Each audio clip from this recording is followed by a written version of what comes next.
Share করবেন না। আপনারা বাবা মাদের, বেসিক্যালি মাদের বলবো, আপনাদের ইলেকট্রিসিটির নামে আপনাদের কাছে ফোন আসছে, ব্যাংক থেকে ফোন করছি বলে ফোন আসছে, প্লাস বিভিন্ন রকম ইমার্জেন্সি হসপিটাল সার্ভিস, এবং আরেকটা অদ্ভুত ফোন আসছে হেল্পলাইন।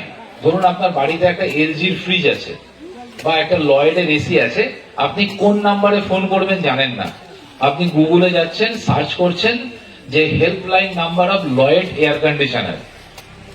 অধিকাংশ ক্ষেত্রে প্রথম দিকে যে নাম্বারগুলো থাকে সেগুলো ফেক, এবং ওই নাম্বারে ফোন করার পরে আপনাকে হেল্পলাইনের মতো করে কথা বলছে, পরবর্তীকালে আপনাকে বলছে আপনাকে ভেরিফাই করার জন্য আপনি 2 টাকা কি 10 টাকা পাঠান, আপনার ফিজের অ্যাডভান্স হিসেবে 100 টাকা পাঠান, পরে আপনার মেকানিক্স গেলে আপনি বাকি পেমেন্টটা করবেন।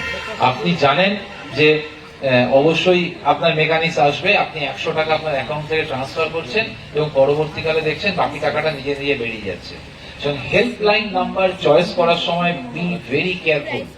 দরকার হলে দোকানে যোগাযোগ করুন, দোকানদারকে বলুন যে লয়েডের মালটা যে সাপ্লাই করেছিল তার থেকে হেল্পলাইনের নাম্বারটা দিতে।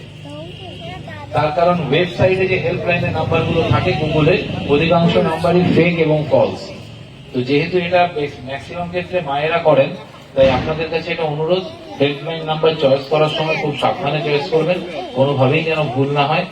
আর ব্যাংক থেকে কেউ কোনোদিন ফোন করছি বলে ফোন করে না, সুতরাং এটাও খুব সাবধান। ব্যাংকের নাম করে কেউ ফোন করলে don't response, don't share anything. Even আপনার আধার কার্ড ভ্যালিড ছিল না, ইনভ্যালিড হয়ে যাবে, আপনার ভোটার কার্ড বন্ধ হয়ে যাবে, এই জাতীয় যাবতীয় ফোন এগুলো মায়েরা, ইলেকট্রিকের বিল, ইলেকট্রিক কানেকশন রাত 9টার পরে আজকে আপনার কেটে দেওয়া হবে। আপনি ভাবলেন রাত 9টার পরে যারা সিনেমা দেখা গেছে, সাথে সাথে আপনি কম্প্রোমাইজ করে গেলেন। তো এটা কখনোই করবেন না, এটা আপনাদের কাছে একান্ত অনুরোধ। আমরা যেখানেই যাচ্ছি এই কথাগুলো বলার চেষ্টা করছি, বিশেষত গ্যাসের টাকা, গ্যাসের ভর্তুকি, এইগুলো হচ্ছে common area. Gas, electricity, bank এবং যে কোনো কনজিউমেবল গুডের helpline number, Samsung phone, iPhone, Vivo, Oppo, সব প্রত্যেক কোম্পানির আপনি গ্রুপে সার্চ করেন, কয়েকশো ফেক নাম্বার পাবেন।